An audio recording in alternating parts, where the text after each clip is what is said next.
Look at my big stupid head. Guys, so YouTube has just informed me that I am live, which means that you guys are live too. Pockets, be careful. I have a dog who's just decided to come over and lie down right behind me. So, guys, you are very welcome to Red Branch Bushcraft Live, eh? On a Friday night. It is not too often that happens. And I just thought because we had a very entertaining live last week on Wally's World. It was really good. It was good fun as per usual, guys. It was good crack, and as per usual, Dan the English Woodsman was there. Well, Mel, you're very welcome. Dan the English Woodsman was there, and he was joining in all our chainsaw talk and everything. And I was thinking to myself, I I I really should have a Red Branch Bushcraft live stream, so we can talk about outdoor stuff, right? Roddy, how's it going, buddy? Did you get blown out of it? Did you get any snow? We get nothing, nothing, nothing. It's very disappointing. So that is the plan. That is the plan. Whether or not we can keep it strictly outdoor related, bushcraft survival and stuff like that, and camping and all that sort of jazz, and knives and axes. Steve, you're very welcome. I was just playing with this while I was waiting to go live. Where are you, Mel? Remind me, guys. You'll have to remind me where you are. We have no snow, no wind. It is. I've been howling here, howling. Uh, Absolutely howling. We were looking at the. I was looking at the charts yesterday, and the charts were telling me that it was going to snow from 2 o'clock in the morning past until about 11 o'clock this morning, and I was like, uh, Highland Homestead, how's it going? I was really looking forward to getting up this morning, pulling back the curtains, and it being a winter wonderland. Nothing. Not well. Do you know what? At 6 o'clock there, it snowed quite heavily, but it's all gone. So it was very, very disappointing. Again, and that's probably our last chance. That's our last chance at decent snow, unless it snows tonight and tomorrow. But I think this weekend is probably going to be the last. Hurrah! Hurrah! So no snow. But it's going to be a crappy weekend, so I've no work. I've cancelled work, so I might be able to get some of my own wood time done. Guys, 7 people on, 1 thumbs up. Get those thumbs up, and we'll start this madness and mayhem of 1 year anniversary Red Branch Bushcraft live special.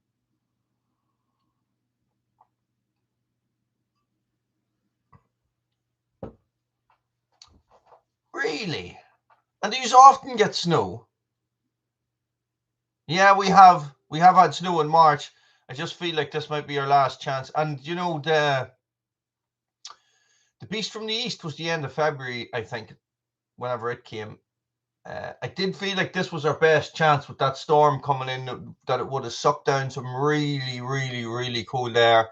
But it's just piss and rain here. It's not. It's not anything. It's not anything. So, guys. So here is the situation. Right. It is, well, see, March is 50-50 here. April for us is like, March and April for us is like really hot, clear and warm during the day, but it could, you talking, it could be nice and warm one day and freezing cold the next day. It's, okay. So it's altitude snow, but, sorry, it's altitude snow, Homestead. It's because you're so high up. But you're also very, very, very warm, aren't you? So, right, 1 year, guys. It was Valentine's Day on Monday, and as a Valentine's present to myself last year, I decided to start a new YouTube channel. Right, nothing really changed. I don't do any extra work or anything like that. Adahi, hello, Germany. Germany, hello. It's like the Eurovision.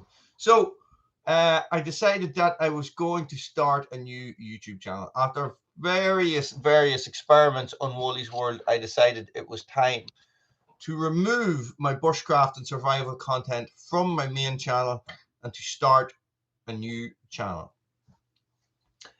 Did I know what I was getting myself in for? No. Guys, did it really matter? No. Because I tell you why. It is. Hang on a second. It is. It's exactly the same amount of work, guys. I am still uploading. When I split the channels, I was uploading 7 videos a week. At the moment, I am still uploading 7 videos a week. It's just that those 7 videos are now split between 2 channels. I never learned how to count properly. I do this all the time. 2 channels. So it's exactly the same amount of work. What it means is that I can focus on my niche or my niche. Thank you very much, piece of fishing. The beard is not for. Let me see now if I can post this. The beard is coming off in May, guys. So what? I get the what, Mel? Sorry, Mel, I missed that. So good evening, Matt Mindful Meals. How's it going? So guys, listen, it is like I do no extra work. I'm still recording the same amount of videos, and by having 2 separate channels, what that means is that I can focus on my niche. Okay, so chainsaws, axes, firewood, Woolly's World, outdoor gear, gear reviews, bushcraft skills, camping, all that sort of stuff on Red Branch Bushcraft, guys. And I basically, all the mistakes I made on my main channel, I didn't do any of them, and I started Red Branch Bushcraft. And at this moment in time, we are at exactly, and this is, for me, this is phenomenal. Sorry, I have to go into YouTube Studio for a second on another one.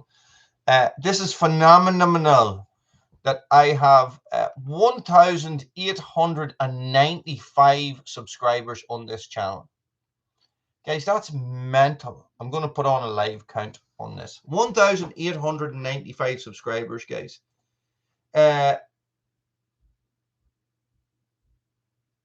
No lavus. No lavus. I don't even know if I'm going to go down that road, to tell you the truth.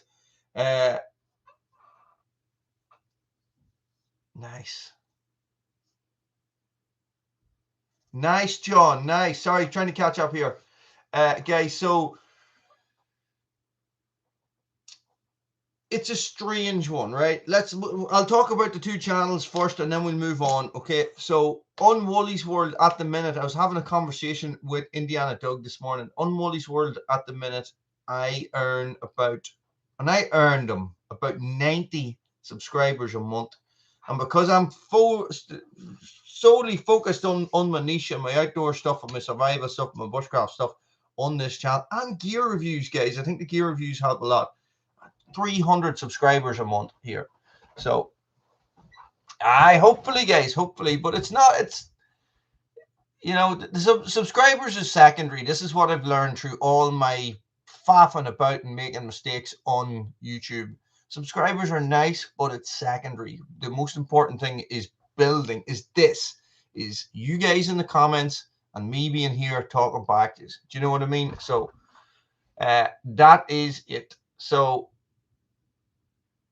Mel, I was going to get a Lavu, and Steve McDermott talked me out of it. But guys, I am obsessed with canvas tarps at the minute.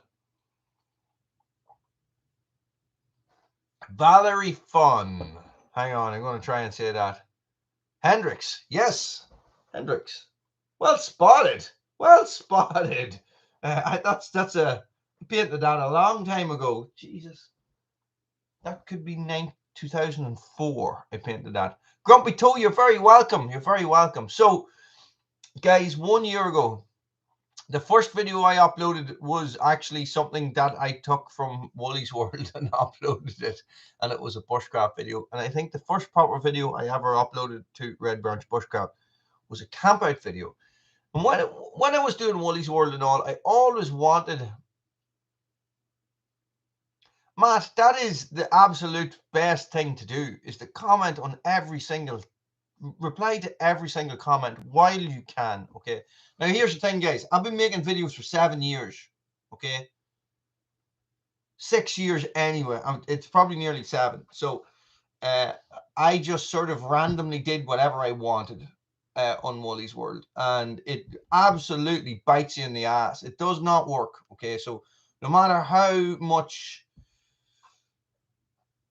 what is the word I'm looking for? No matter how big of a character you think you are fighting a computer algorithm. So the best thing to do is find something that you like making videos about, that you're passionate about, make those videos and keep making those videos until you have enough of a community that you can start deviating a wee bit. Make sense?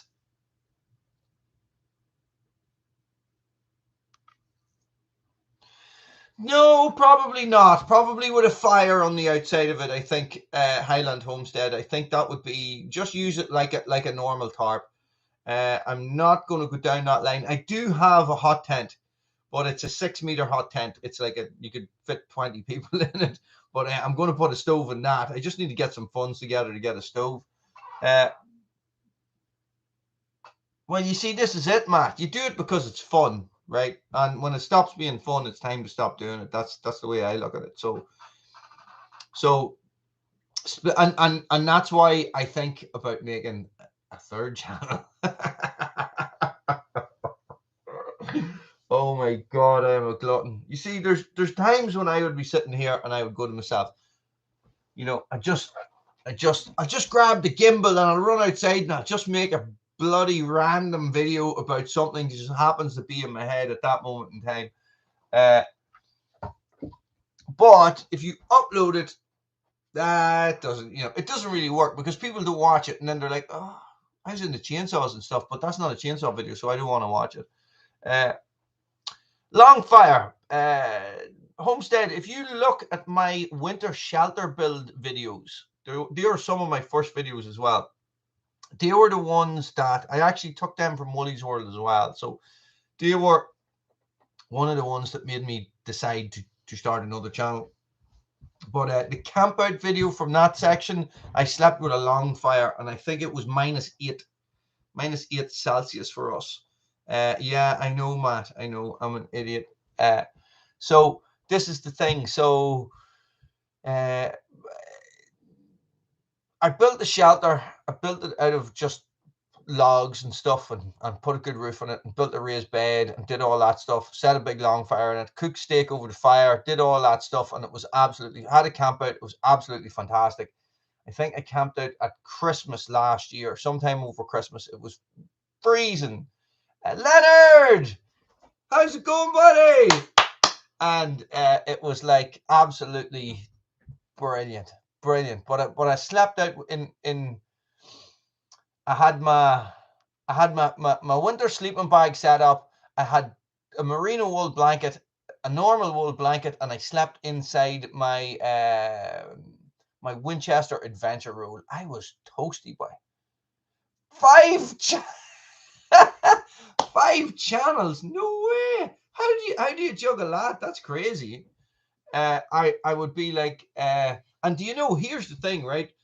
I had stepped my fire only, I had put my fire only 2 steps away from where my sleeping area was. And you see, about 3 o'clock in the morning, but you could feel, when the fire was burning down, you could feel the cold creeping in, but you really could. It's amazing how well it works. And now it wasn't enclosed in any way. Like it was literally just a lean-to shelter with a wind wall on the far side, maybe 4-foot wind wall, and with that fire there, and I had a massive supply of wood. But you just get to the stage where you couldn't be bothered. You just would rather sleep than get up and feed the fire. Do you know what I mean? So It was really good. Now, what I would like to try is the buried fire. Have you ever seen that? It's where you dig like a 6-foot pit, and you light a big fire in it, and you keep that fire burning for as long as possible during the day. And then when it comes nighttime, you spread all the coals out and you cover it back over with soil, and you put your bedroll on top of that, and you sleep on top of that. That would be unbelievable. Well, probably get steamed or something. I wake up in the morning and I'd be, something smells delicious, and it'd be me because I'd be cooked. Yeah, guys. So I'm on a tarp buzz. Nice. That's good. That's good. I'll have to check them out. I like guitars. I like outdoor survival. I like homesteading. Here, don't be saying that. It's freezing here. It's freezing. So, guys, yeah, tarps. I just have this thing in my head about a canvas tarp. Wow, that's good. That's good. I always wondered about those self-feeding fires. I always wondered if it was a bit of an Instagram gimmick. Do you know what I mean? You see this stuff on Instagram and you go to yourself, that's a load of crap. And I always wondered, because fire needs to travel up. So what is to stop that fire from spreading out and spreading up? That's what I always wondered. But yes. So gear. Let's talk about gear, guys. I am Bushcraft. How's it going, buddy? You're very welcome. Let us talk about gear. What gear have I been testing this year that has changed my bushcraft life? Yeah, Steve, it's 3.5 kg. Right, hang on a second. Before we go into that, let's talk about these tarps. I can get an 8x8 tarp for £150. £150, guys. This is the price range we're talking. We're talking £150 to £200 for a tarp. This is where you're all supposed to chime in and go, Wally, you're absolutely mad in the head. Mad in the head. Stony Creek gear is something that we don't see here, Leonard. You put me onto that stuff before. I've never seen it. It does look a bit like the Ridgeline gear as well.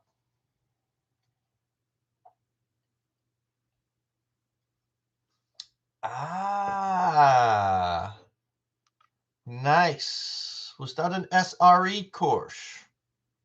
So, you see, Steve, don't get wet. Don't get wet. Now, I tested the Decathlon tarp. I don't know if you guys are into the Decathlon. I tested the Decathlon Bushcraft tarp. The video is out on Sunday. Okay, hang on. Tarps. Forget about it. Forget about the Decathlon. Let's go back to the canvas tarp. An 8x8 tarp, or a 3 meters by 3 meters tarp with like twice as many tie-out points. It's hard to know, but I'm really... yeah, Cold Cracker had one, but I think Cold Crackers might have been the Spanish bushcraft tarp. And the thing is that I have looked at those Spanish bushcraft tarps. The company I am looking at is, I will try and find them. Just give me 1 second. I'll find their link. They're an English company. These things are handmade.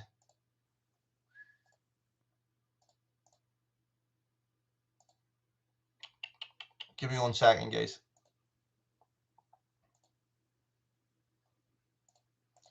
And they are called Thornhill Ultra Heavy. Marlon, man.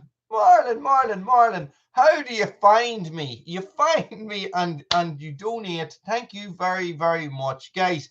Thank the super chatters there. That's unbelievable. Cheers, buddy. Guys, these tarps are handmade in the UK, and these look.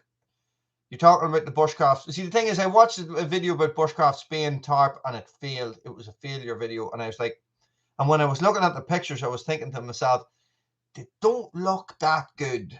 Like, they look good, but the stitching is just not up to standard. It just, I was looking at single line stitching and all, and I was looking at these other tarps, and I just was like, my God, these are unbelievable. And he's a really nice Instagram account as well, guys. So that's what had me thinking. And you know what? I think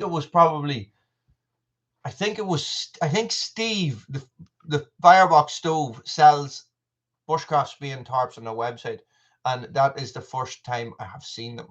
I'd ever seen them, you know. So that is as what has got me involved in them. But gear. Okay, I sold my buffalo jacket.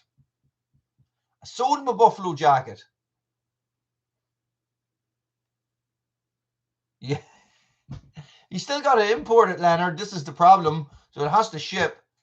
I sold my buffalo jacket, guys. Sold it. It's gone. Not in this house anymore. I sold my Ridgeline smock as well. No, I didn't sell it. I give it to Steve. Steve's one of the moderators there. He just wrote back in a minute. I swapped Steve for this K-bar, the BK62. And Steve, it's a good job you agreed to the swap, or it's a good job you don't want it back, because I ground down the spine on it to make it through sparks from a ferro rod. Pockets, your breath stinks, boy. Jesus. So, why would I be selling my top of the line? Thank you very much, Mark. Thank you. It's good to see you here, buddy. Why would I sell my top of the line waterproof that I don't actually wear? And why would I sell my absolute best in the business, you think, smock? Well, guys, it's because I have something else. It's because I have something else, guys, and I haven't done any videos on it yet. So a little while ago, a company called Hilltrack, guys, they are a Scottish company, and they're made in Royal Deeside, Scotland, guys, and they make outdoor gear. They hand make outdoor equipment, okay? They hand make, Matt, I've been wearing buffaloes for at least 20 years as well, probably longer. But I've always found them flawed, right? But this, let me see if I can find it. Right, get rid of that coat. It's not that coat. It's not that hoodie. Not Jesus, where is it? This is the buffalo that you always want. It's the one you always wanted, Matt. It's the one that you deserve, okay? Look, check this out. I'm going to turn on my big light.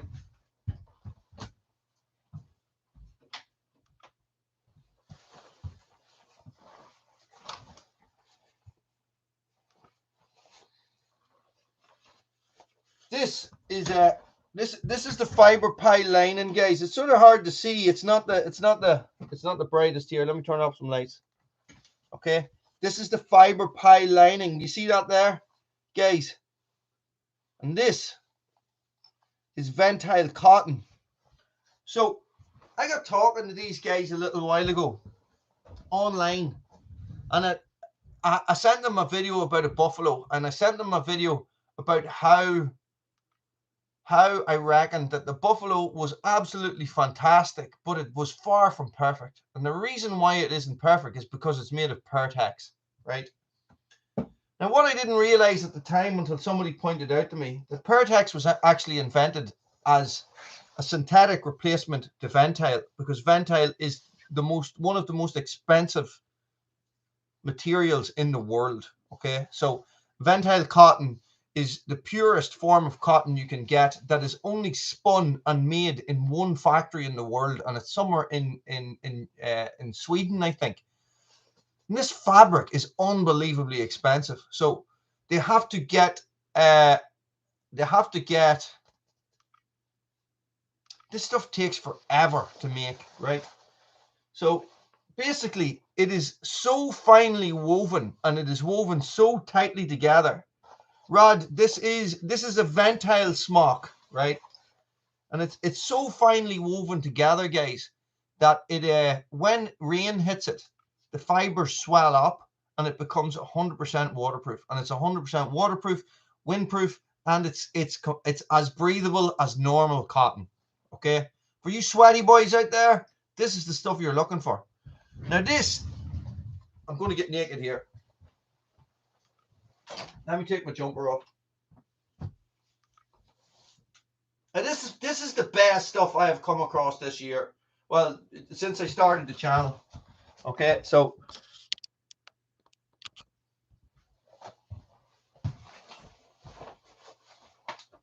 guys, if you're asking me questions and I'm not seeing them, hold off, okay, and ask me again when I come back and sit down.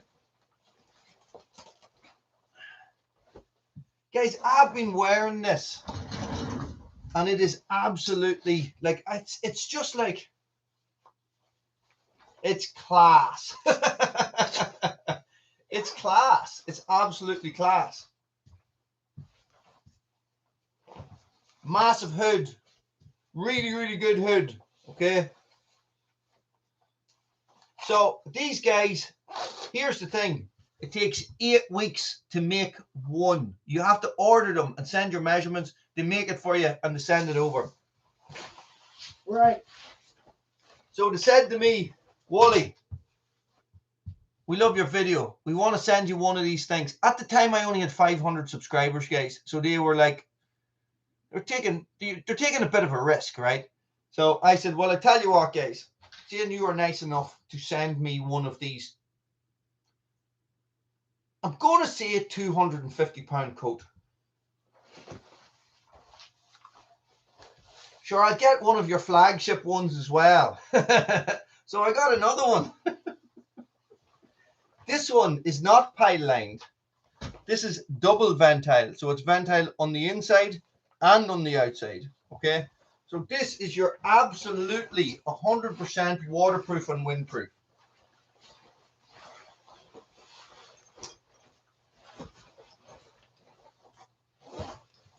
With all the bells and whistles.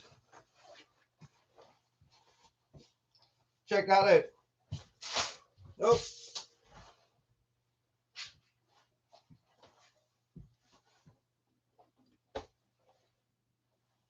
I can't see anything because I don't have my glasses on, okay? So look, chest pocket, hand warming pockets, or sorry, what do you call that? Map pocket here, hand warming pockets, okay? And 2 chest pockets up here. What's in my chest pocket? Probably a ferro rod. A ferro rod. So I've been living in these since I got them. Living in them. This turned up one week and the other one turned up the next week. I was like a kid at Christmas. I couldn't believe it. And the same day my bloody firebox stove turned up as well. I didn't know what to do with myself. I was running about the place going crazy, going, look what I got, look what I got, look what I got. My wife was going, we've no money to feed the kids. I was like, that's okay, I spent it all on Ventile Cotton. So, guys, I am what am I doing? What am I doing? Hanging stuff up. Guys, I am absolutely in love with this stuff. It's like everything I've always wanted in a smock or a coat without any of the drawbacks. Okay, so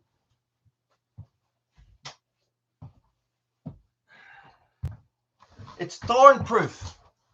You know, it's rip proof. It doesn't sweat like Gore-Tex. It's breathable, it's waterproof, it's windproof, it's, you know, it's fireproof, you know, so you can get your sparks on it, it's not going to melt, it's all that stuff. The brand is called Hill Track. Hill Track.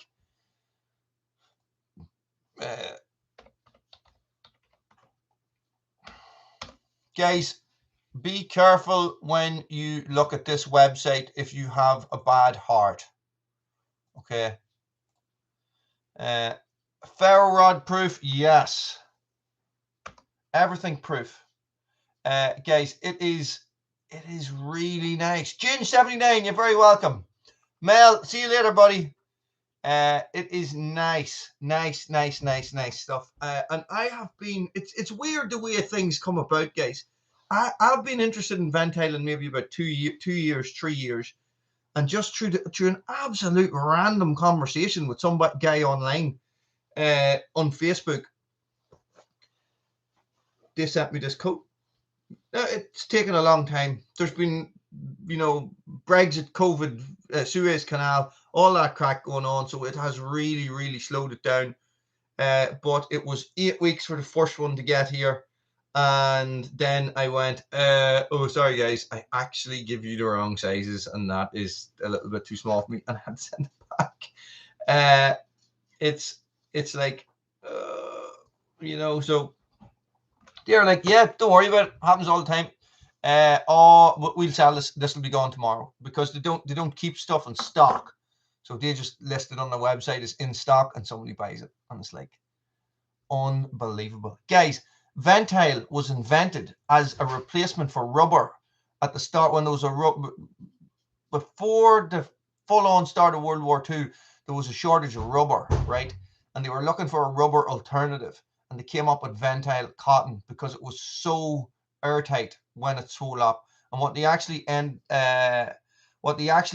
up using it for was the RAF, the Spitfire pilots and the Hurricane pilots wore a Ventile Cotton suit underneath their flight suit, and it was like an immersion suit in case they ditched into the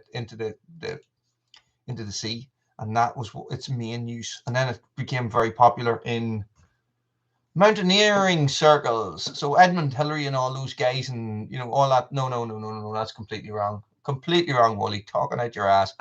All those British explorers and stuff like that would have worn it as well. Yeah, I would say so. Yeah. Iasco gear. No, never heard of it, Roddy, and I'm probably butchering that pronunciation as well. Yeah, ferro rod proof, Steve. Fireproof. It's not going to burn or melt like your Gore-Tex style fabrics, which are basically polyester, I think. So that was super cool. Super cool of them. And I've been living in that stuff since I got it. I have been waiting. See, this was the thing. I had a video planned today for this Snowmageddon that was supposed to come, that never bloody came. And I was going to go out and stand in the snow and do my review of it, standing in the snow, getting battered by the wind and everything. So, but it just didn't come about. Guys, knife-wise, this is, I can see, I can sense Steve's ears pricking up when I say knife-wise. Everything all right, Lily? Yeah, everything's okay. So, knife-wise, I have been on a Kephart knife hunt this year over the last 12 months. So basically what happened, and this is how it came about, was I have a Condor video, the Condor Hickory video, and I tell you is that it is a very popular video. So I had it on Woolly's World, and I did a re-upload. No, not a re-upload. I recorded it better for Red Branch Bushcraft, right? And I tell you, it's a very popular video, right? Condor make excellent knives. They can be hit or miss. So I was thinking to myself, I'll do another Condor video because I like Condor knives. So I went to YouTube, and this is a little tip for any of you guys that are YouTubers. I typed into the search bar Condor, and I waited to see what came up next. And the Condor Kephart came up next. So I bought a Condor Kephart. I tried it. I had a little go. DC Games. I've been waiting for you to come on. So, guys, let's relax about the Condor knives for 1 second. So somebody said to me that there should be a Woolly's World / Red Branch Bushcraft drinking game. Hands up who's drinking at the minute. I know for some of you guys it's like the middle of the day, but it's Friday. Hands up who's drinking at the minute. So no, it's okay. It's okay. Don't worry, DC Games. It made me think of it. So I say guys a lot, right? And I say okay a lot, right? So the drinking game is 2 fingers every time I say guys when you're watching my videos, okay? And 1 finger every time I say okay. Okay, guys?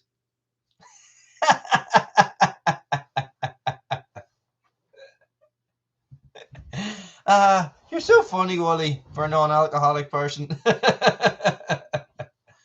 Feed frozen. Oh, no. No, listen, guys. Listen, guys. Get them shots into you. So it's funny. It's funny. So I got the Condor cap part. I have that here, actually. Go for it, Roddy.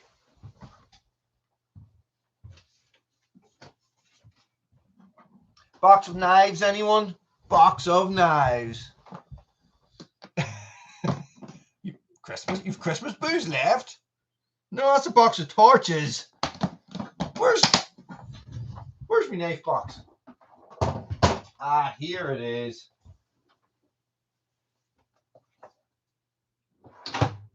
Oops.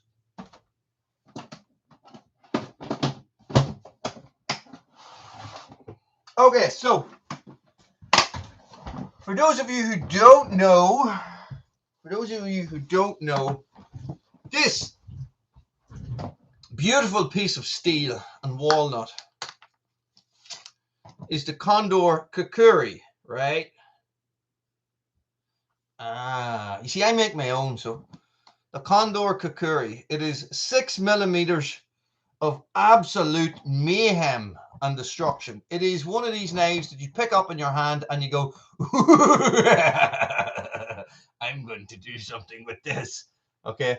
And it just has, you know, you just want to chop something with it. Okay. So I cut down a tree with this, you know, in the video. I got a lot of hassle for it as well. A lot of hassle, I say. One person commented, you know, so one person commented and said, oh, of all the trees in the world, why did you have to cut down one that was still alive? Well, because it's a managed forest. And you know, anywho.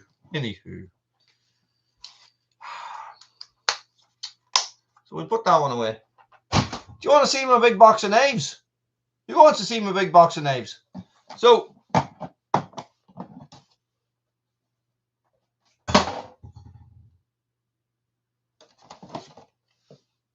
there it is.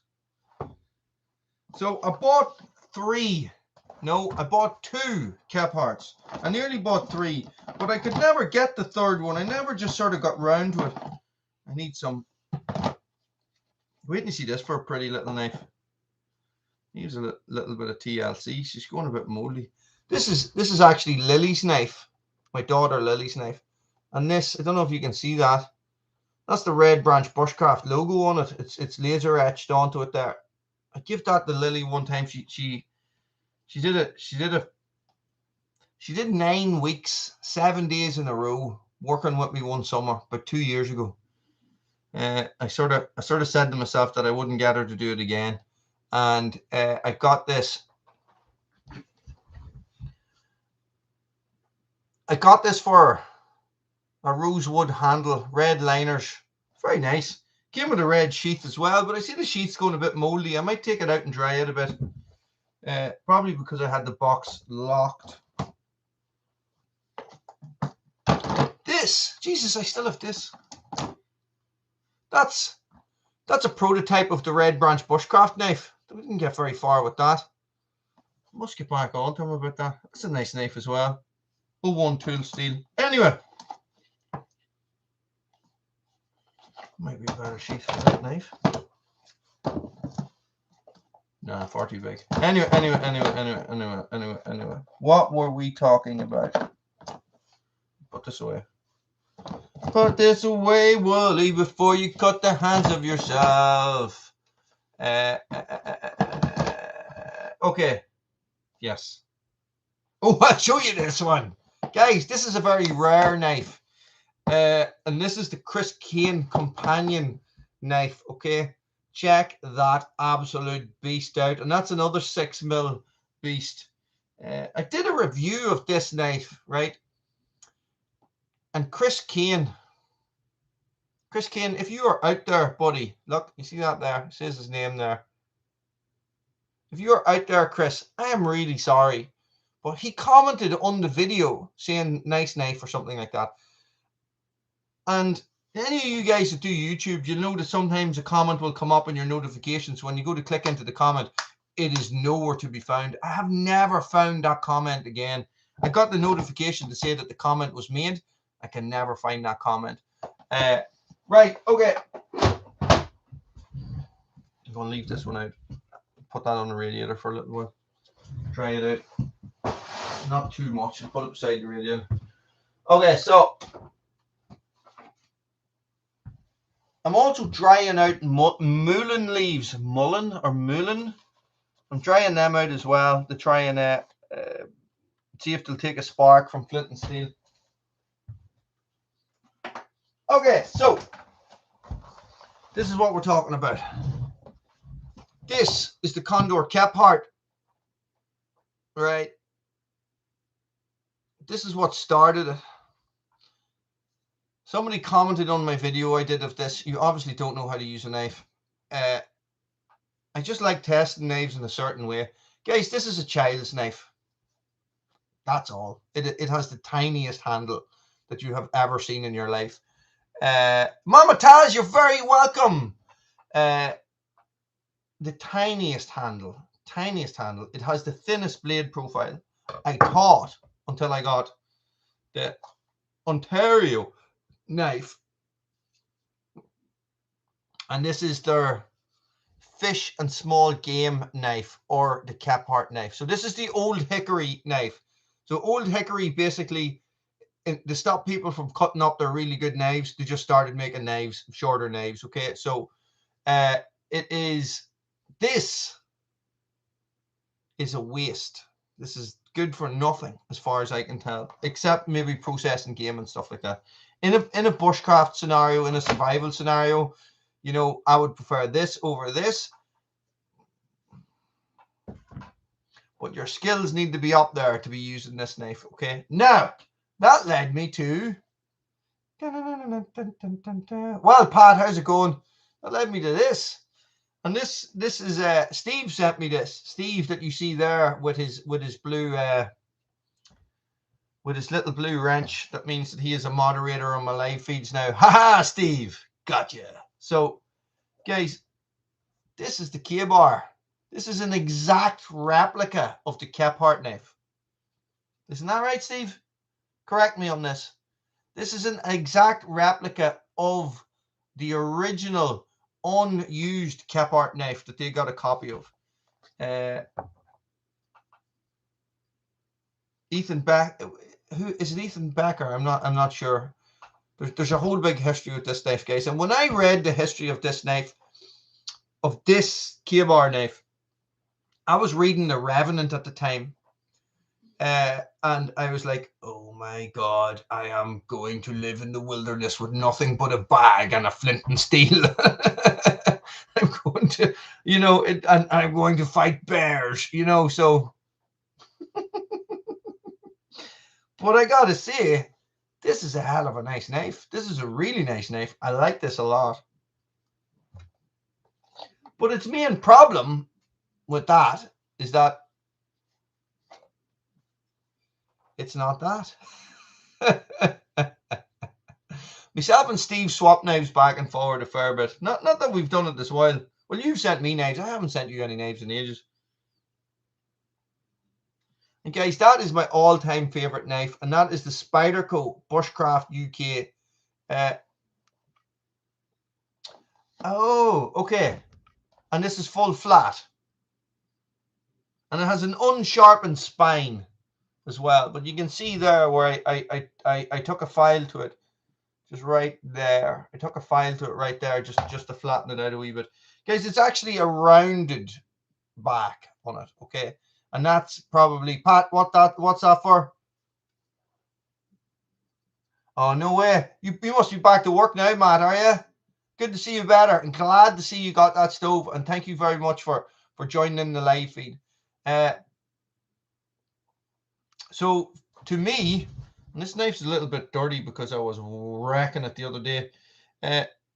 You know, to me, a knife has this, is rounded on this end so that you can get your hand on the back of it.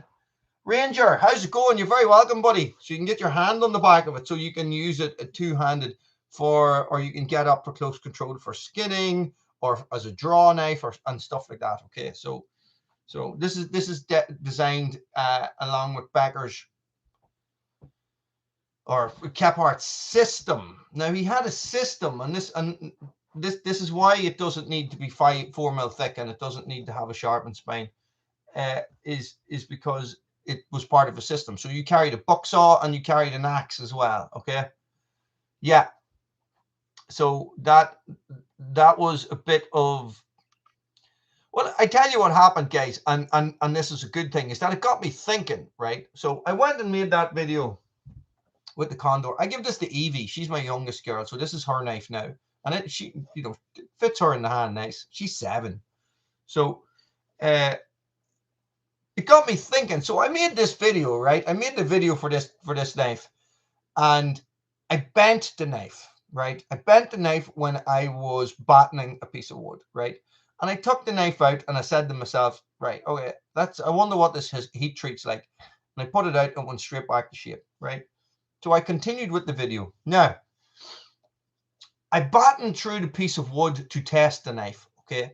I would not batten every knife through a piece of wood. I would batten that through a piece of wood all day because it's strong enough. But that knife is too thin. It's like a kitchen knife, guys. Those two knives, the old Hickory and the Condor, are kitchen knives. That's what they are to me. This is actually lives in our camp kitchen gear. That's where that goes, and we use that there all the time because it's excellent for food prep, and it's excellent, amazing at cutting tomatoes. Yes, exactly. So you didn't need a sharpened spine, so yeah, of course you didn't have them. So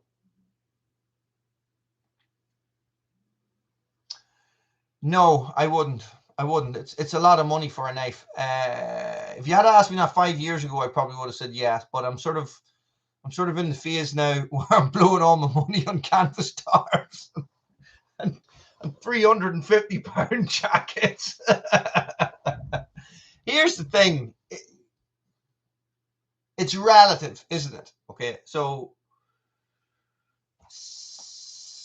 that is a £220 knife.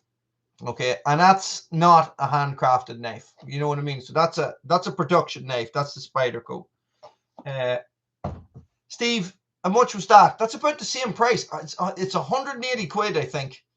It's a lot of knife, or it's a lot of money.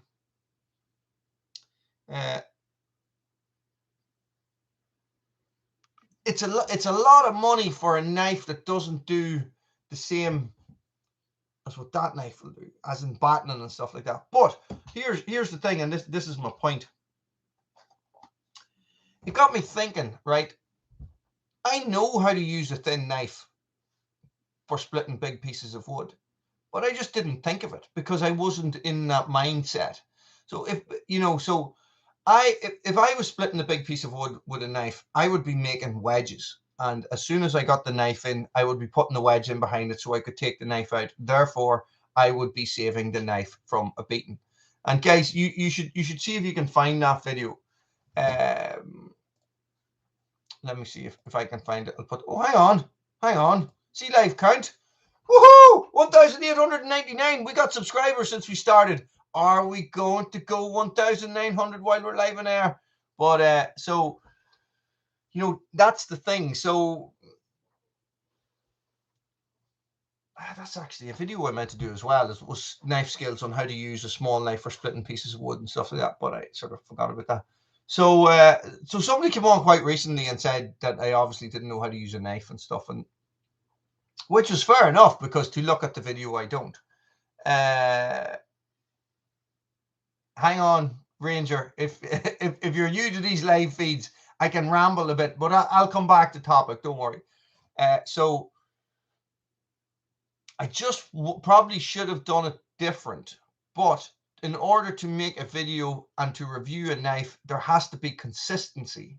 So the knife review for my knife reviews follow the same sort of template. Okay, ferro rod use, the stuff that I would use a knife for, battening, ferro knife use, cutting rope, stuff like that, you know. So, and that's what I did with it. Okay, so if I was, would I buy this knife? Yes, I would buy it. 180 quid. Do you know what? Yes, I still would, even though it is not your 4mm knife, and it doesn't have a Scandi grind, so it's never going to be that good at a. No, do you know what? Forget all about that. If you pick up a knife and you put it in your hand and you like how it feels, you buy the knife because that's all that's important. Because it's going to be in your hand that you're using it, not sitting looking at it. Okay, so for me, I walked into a shop in my local gun shop, and a buddy of mine owns the shop. He says go over there to the knife cabinet. They got a knife that you would like, and it was the Spyderco Bushcraft Uk. I put that knife in my hand and I says, how much do you want for this? And he was like, it's 220 quid. I went, that is mental. you are mental. Who is going to pay 220 quid for a knife? For a production knife, right? And that's a 50 quid aftermarket sheath as well, because the sheath that comes with the Spyderco is absolute shite. Okay, so, but once I had that knife in my hand, that is the most comfortable knife I have ever used. Okay, this is nice as well, but it just doesn't have the same, you know, it's just it's hard to explain, guys. You got to put a knife in your hand. Okay, Steve, you back me up on that one. Okay, because that's where it's going to be used. You're going to be holding it all the time. You're going to be using it. Okay, so I would say, see, exactly. You know, it makes perfect sense. I have people. It's rarely that I will have a knife grow on me like this one grows on me. The grew on me, and you know, there's probably a bit of nostalgia involved in that as well, because it's a Ka-Bar. You know, and I grew up always wanting a Ka-Bar knife. You know, because of all the film, the Vietnam films and the books I would have read growing up and stuff like that, you know, about the soldiers and stuff, and Ka-Bars, and you know, Marine Corps fighting knives and stuff. And I've had various Ka-Bars over the years, and I've always got rid of them, but I just really like this one. I do wish that the handle was a little bit thicker. That's the only thing. It is a little bit thin. I know. I think it's something to do with that you can wear it wearing gloves or something. Never actually tried that out. So let me see. So that it doesn't feel like super thick when you have gloves on. Yes, I keep my winter gloves just sitting here right beside. Look, I am your father. I don't know.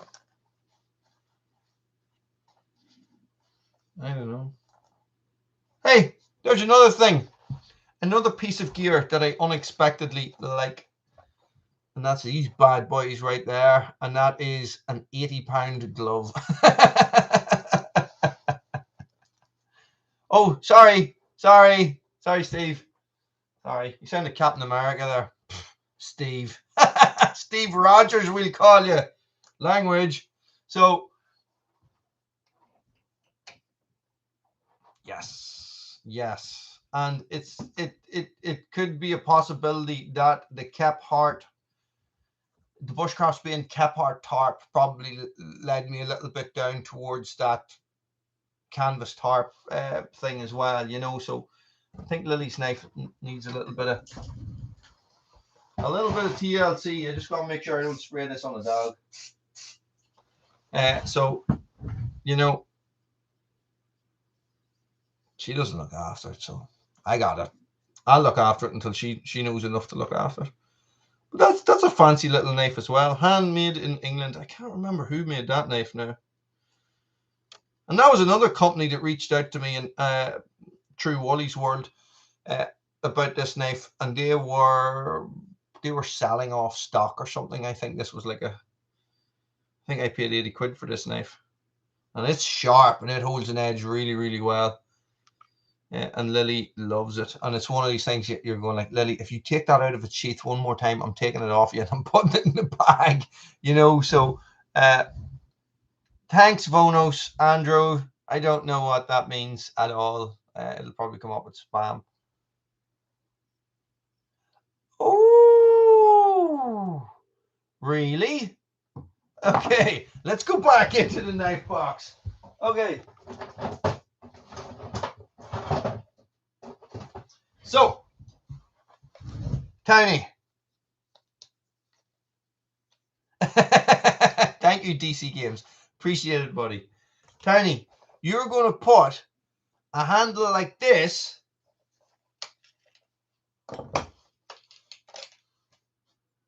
on one of these.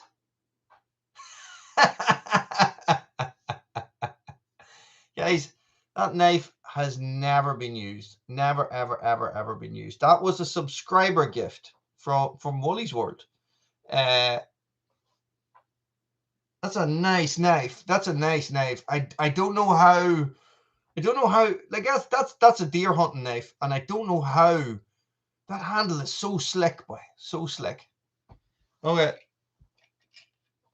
Let's go back to the first one, guys. This is the first knife I ever owned. The first proper knife I ever owned. And this is a Camillus United States Air Force pilot's survival knife. Yes, Pat. Yes. And I bought this in a pawn shop in Montana for $5. No, it wasn't. So I bought an American Army jacket, a tiger stripe American Army jacket with a liner. I bought the Natural Born Killer soundtrack, a Rob Zombie DVD, no, a Rob Zombie CD, and I bought this knife. And your man says, that'll be $50. And I says, I'm Irish. I says, that'll be $20. And he says, are you one of those Irish guys building houses? I says, yeah. He says, $25. I says, no problem, sir.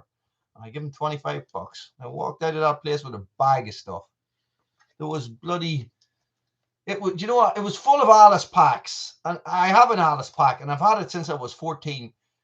But I wanted a frame. I would have bought one if there was a frame, but none of them had any frames. So, guys, I took that home with me on the plane from America in 4 months after 9/11. You believe that? But it was in the hold, so you can carry it, guys. And that is the Camillus United States USAF pilot survival knife. And believe it or not, that saw is for cutting aluminium. It's for cutting through the fuselage of your plane if you're trapped in your plane. That's what that's for. And that swedge is sharpened, and it came sharpened. And that means that is an even more illegal knife. Okay, so back in the box you go. Where are we? What were we looking? And Tiny, would you use a buck as a wood blade? This is the buck. So I was Love Machine. I use Love Machine. Love it. Love the name. I use a work sharp, not the grinder. I use this is my sharpening system here. I was actually sharpening the other day.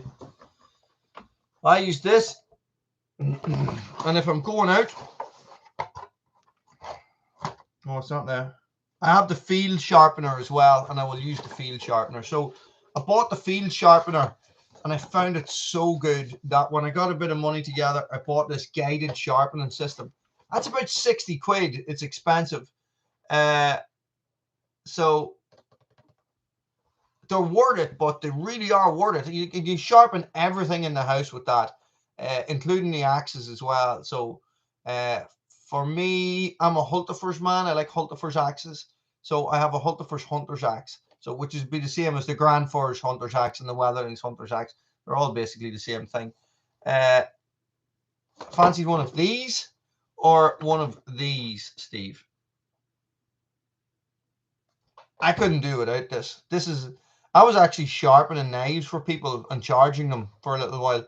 I sort of go around my aunties and my uncles once a year and sharpen up all their knives, because when when you're into knives and stuff, you don't realize how ridiculous everybody else's knives are when you go to use them. It is very, very easy to use, Love Machine. I'll do a wee video on it if you like. I might have already done one and uploaded it to Woolly's World, but I'll do another video on it.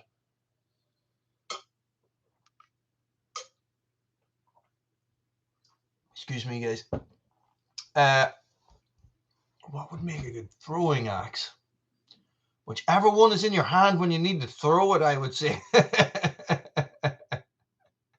So I would say a good throwing axe. Are you looking for a double bit, or are you looking, Mom and Taz, are you looking for a double bit, or are you looking for just a normal throwing axe?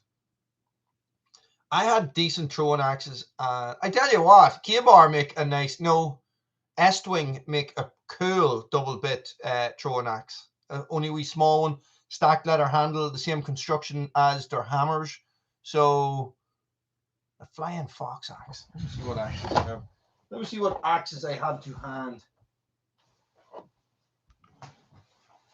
Right, I need to start putting stuff away. This house is a disgrace. That is the Hultafors hunting axe.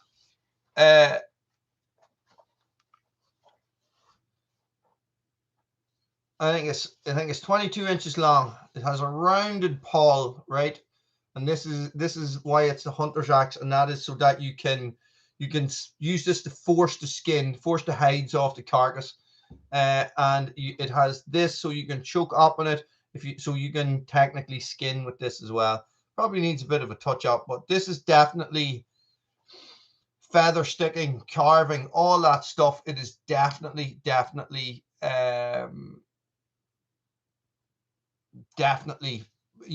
capable of all those things, guys. That what you can see, that Russian thing there, that is and you guys who've got YouTube channels will know that bloody bot thing that comes up. It's some spam thing. Roddy and Steve, if you click on those, will you ban those people, please? Really? So I think I can report that. We'll go for pornography, and yes. Okay. So do you know, Rod, it has held your comment. It's saying that I need to approve it. It's probably because you said fetish. Japanese waterstones, right? Okay, so when I did my level 3 bushcraft course, knife sharpening was part of it, and Japanese waterstones, and I got my Japanese waterstones, and I sat and I sharpened, and I learned how to do it. It is definitely therapeutic. That the work sharp is similar, except you could sharpen every knife in the house, excuse me, in an hour. Whereas with the whetstones, it's just a longer process, and that is just a neater package. So I had the waterstones and I sold them, but it was nice to learn. But I don't think I'd go back.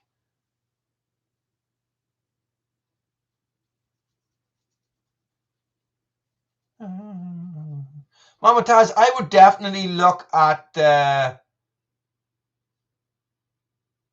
Hang on a second. I would definitely look at those Estwing axes because they're solid steel, right? You're not going to break it. So if it bounces off the target, it's not going to break. They're small. I think Estwing to do two type of axes. One is the tactical axe. I have one of those downstairs somewhere, and that's something I've never shown on the channel for some reason. And I have it a long time. I have it 8 years. So I would definitely look at that. You can get a black tactical one. It's your double bit axe, but it's all a single piece of steel. Or you can get the one with the stacked brown leather handle, the same as you get with the hammers. Do you know what I mean? So they're cool. They're cool. So I got one. I got the tactical axe. I was over in San Francisco at a friend's wedding, and yes. Poor Taz. Should I be messaging Taz here, Mama? And tell him to watch out. Hey, Taz, just run over there and get me that. So, let me see now if I can. Look, I need to move these axes. I'm going to cut the bloody elbow of myself typing this in.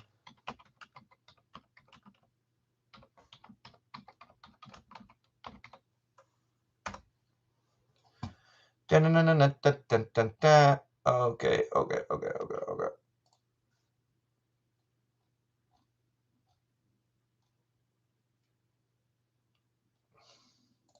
I get it. Don't worry, guys. Just give me a minute. That's it right there. And it comes in like 50. No, it doesn't come in 50 anything. It comes in a couple of different. Just click on that link. That's probably a UK site, but that's the axe I'm talking about. And this is the other one here that I was talking about. The one that I have. Don't know if I bother doing a wee review on that. Woo! They have a hunter's axe as well. That looks nice. It's a bit random, but it looks nice. Wow, that's only £44. Well, I could really use 2 of those. So what I actually did, I recorded a video a long time ago on this that I'm going to post right now, guys, and you can have a little look at that if you want. What I did was I bust a beer keg with it. I bust it's that hard that, you know, there's a big spike on the back of it and everything, and I bust a beer keg with it. But the footage was crap, and I never used the video. Now you're talking way back, way back, like 6 years ago, maybe 6 years ago. So,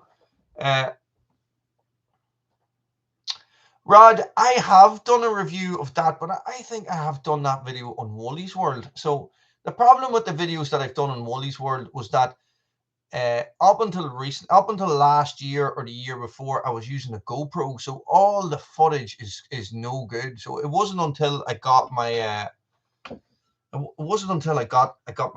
my Canon M50 that my videos, you know, just got better. So what I might do is I might re-record it, and I might re-record it. I'm in for 2 days of crap weather, so I'm going to be in the house, so I might as well do it. The cold steel ones are pretty good as well. But the problem being with the cold steel ones is that although they're tomahawks, you break the handles very easy. So I know they're tomahawks, so you can replace them very easy. But I just think a full steel one is just, you're not going to break it. That's the whole point, isn't it? Jesus, guys, it's an hour and 10 minutes. How did you manage to listen to me for that length of time? I know what I'm going to do while I'm going to give Lily's sheath a little spray.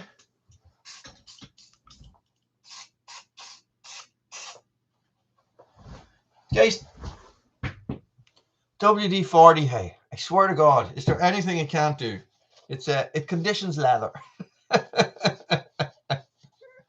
WD-40 is basically fish oil, as far as I'm aware. But this sheath has definitely seen better days. So while I am here,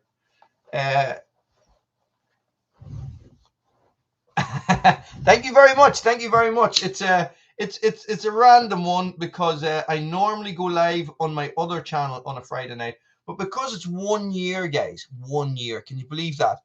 Red Branch Bushcraft has been uploading for 1 year. And guys, I appreciate you people who have come across from Woolly's World and are sitting here going to yourselves, what the hell is he talking about now? Guys, You ever come across that stuff? It is the business for protecting your leather. I give that a really good soaking. Leather, get leather. Do you still carry the tomahawk? Guys, the tomahawk is something I could never find a use for. I really couldn't. It just was, I like an axe that, you know, that will smash heads, you know, so I like being able to hammer stuff with it. I like being able to cut stuff with it. Yeah, mink oil is good. The Dublin's good as well. I'm not really sure what this is. This is pine tar and beeswax, waterproofer conditioner for leather goods. There was something else that was, I tell you what happened, guys. I tell you why I ended up buying this. I was out for a camp out. Oh Jesus, it was a long time ago. Something happened. I got wet. And I came home and I was washing this knife, right? And I dropped it, and I dropped the sheath into really hot water. I don't know if you've ever dropped leather into really hot water. It went rock hard, absolutely rock hard, nearly like brittle. And I have spent months conditioning this to try and get it back nice and supple, and it's never come back. And I was watching the video. Now, I would have used Dublin and mink oil and stuff like that before, but there was something else that they told me to use. Somebody was telling me to use Neeps oil. Nice. The active jacket. Which was the active jacket now? Active. You're going to have to remind me. Who made the active jacket, or am I just having an absolute stupid moment?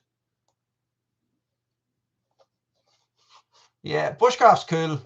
You know, it was only when 10 years ago I discovered YouTube, or whatever amount of time it was ago, that I realized that all the camping and stuff that I did, well, I call it camping, was actually called bushcraft. I didn't know it had a name. I just called it camping. I just called it going out into the woods and building shelters and doing all that stuff. Jesus, I'll see if I can dig out some of those really old photographs. You know, so like when we were in the Scouts. Oh, the Carhartt. Yeah, of course. Love Machine. Yes, Red Branch Bushcraft is my business. So that is my business. I have five years I'm going now teaching bushcraft and survival and bushcraft, guys. And I teach it to kids, very rarely to adults. It is absolutely fantastic fun. I teach fire lighting and shelter building mostly. And it is, yeah, help yourself, DC, man. Go for it. And it is, it's really good fun. And I bring my own two kids to it every single session. It's good crack. It's really good crack. Like I spent about myself, maybe should have started the live feed with that. So I have been an instructor all my life, a teacher and instructor all my life, going back to when I was probably about 13, 14, when my mother used to run language classes, Irish language classes here, and I used to teach Irish language classes. So there wasn't really much to do. You just sort of, Mama Taz, thank you very much.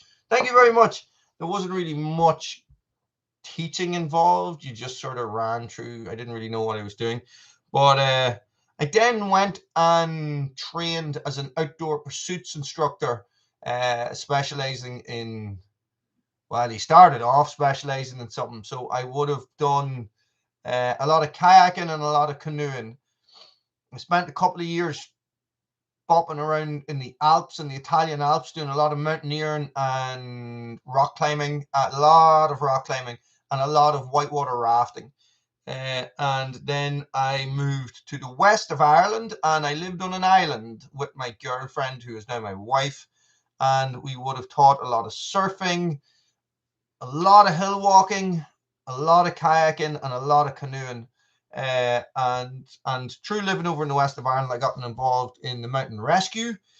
So I was 6 years in the mountain rescue. I was 6 years as a volunteer ambulance driver, and so I was trained as a sports coach. And what I did then was, when we moved back to the east coast of Ireland, which is where I'm originally from, when my kids were born, Lily was my oldest girl, was about to start school, so we moved back over to the east coast, and I was working for an online bank, the biggest online bank. I was working for PayPal in the online fraud department, and I hurt my back from sitting like this at a computer. I popped 2 discs in my back because I had never sat in that position before. Sorry, actually, before that, I worked for a year in ambulance control, answering 999 calls on the phone. And so when I came back, and when I had that back injury, I was you sort of soul search a bit. It gets you up here a little bit because you are completely incapacitated in a way you've never been before, and nobody really believes you. It's the strangest thing, a back injury, and they all think you're taking the piss. So I decided to start my own bushcraft school, and that is where Red Branch Bushcraft came from. I thought to myself, I enjoy bushcraft. It is the most accessible thing you can teach to anybody, because you don't need to be physically fit to do it. You don't need to get into a wetsuit to do it. You don't need to climb up anything high to do it. You just need to do it, because the amazing thing about doing bushcraft is in the doing. So you're sort of, I tell the kids, I say, listen, I'm tricking you into learning. And they're all like, yeah, Wally, learning. We're out here lighting fires, where's the learning in that? And then they're going, oh, that's such and such a plant. I know if I take that, I can use that to light a fire with it. And I'm like going, there you have it. So that's what you're doing. You're slowly but surely changing their mind and their outlook on the natural world. Some of them get so into it, and they're the ones that will come back. Well, there's that too, and I like a good cup of coffee.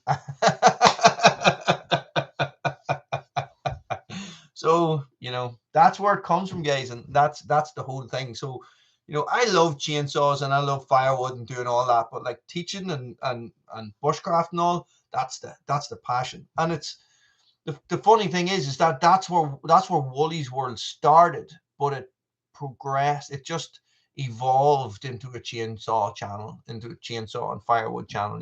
So it's funny. It's funny how things work out, and I wouldn't change it. It's great crack. Now, Ranger, the place I have where I do all my videos, where I do a lot of my videos, is that is my school. So that is my mother owns that forest. It's only 1.5 acres. It's very small. So in a lot of my videos, you're going to see cars going past in the background as well. It is like, I'm in Ireland, and we have so little woods. It's just absolutely ridiculous. I think in the north of Ireland, we have 6% woodland cover. It is ridiculous. Just, they're talking about saving the environment. No, they won't even plant bloody trees. And when they do, it's a crop. So they grow them for 20 years and then cut them down. They're like, oh, we planted 80,000 trees. Yeah, in 20 years, you're going to cut all them down. You're going to sell them. So it's all a load of shade. Guys, thank you. Thank you, everybody, for joining me on my live feed. Thank you, everybody, for subscribing, and thank you for watching my videos, guys. If you are a subscriber and you're watching my videos, guys, leave a comment. The comments are everything to me. So you guys are commenting, you're asking questions, saying, Wally, how are you so handsome? Wally, that beard is fantastic. All those things. Wally, you're so modest. How do you do it? That's what I enjoy. Okay, it's the interaction. So please drop a comment, say hello, ask a question, trigger something in my mind so I make a different video. Do you know what I mean? So that's what it's all about to me, guys. Thank you very much. Stay frosty. Here's to 10,000 subscribers this time next year. Well, you're so funny.